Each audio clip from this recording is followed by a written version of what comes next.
Mita, i cili është duke shkëlqyer me kombëtaren shqiptare dhe me skuadrën e Al Ittihad, ka folur së fundmi për karrierën e tij. Gjithashtu ai shprehu dashurinë e madhe që ka për Shqipërinë, teksa shpjegon se nuk është grek dhe pse ka lindur në shtetin helen, duke theksuar se ndihet krenar sa herë që sheh flamurin shqiptar. Kam pasur një situatë të vështirë në Greqi. Problemi me futbollin grek është se ata nuk u besojnë fare lojtarëve të rinj. Ata presin me njëherë një paraqitje të jashtëzakonshme nga një djalosh i ri në ndeshjen e tij debutuese. Praktikisht nuk ka asnjë shans për gabim. Nëse dilni dhe nuk tregoni asgjë, ata fillojnë t'ju marinojnë në një kavanoz. Për shkak të kësaj, shumë djem të rinj u mërzitëm dhe i dham fund karrierës së tyre në futboll.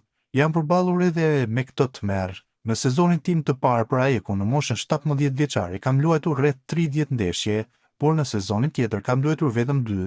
Oferta nga Lokomotiva e Moskës ishte një frymë e freskët për mua, një shans për të larguar përgjithmonë nga një vend ku ata nuk besojnë në mua. Për më tepër, në atë kohë Premier Liga ruse ishte liga e 6 në Europë. Preferoj të punoj në gjëra që mund të më bëjnë më të shpejt, më fleksibël dhe më teknik. Unë nuk jam një bodybuilder për të patur parsor masë muskulore. Në artet marciale, muskujt nuk luajnë gjithmonë një rol kryesor. Ato mund të fitohen me dinakëri dhe teknik. Një futbollist i dobët mund të jetë mirë për shkak të inteligjencës së tij. Disa avantazhet në rushtësi.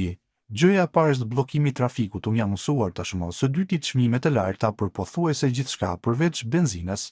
Jeta në Moskë është shumë më e shtrenjtë në Greqi. Së treti, kamerat që kontrollojnë shpejtësinë. Kjo është absolutisht e tmerrshme. Si arrin t'i kapin të gjithë kështu? Vitin e kaluar kam pasur 5-6 gjoba. Unë kam lindur në Athinë, por jam shqiptar. Fakti që kam lindur në Athinë nuk më bën grek. Kam shumë miq atje. Flas greqisht dhe e dua të vend për mundësinë që më ka dhënë mua dhe familjes time, por unë dashuroj më shumë Shqipërinë time.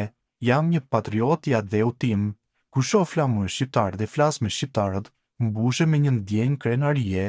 Është shprehur mbrojtësi i kombëtares shqiptare Mario Mitaj, i cili aktualisht është duke shkëlqyer me Al Ittihad.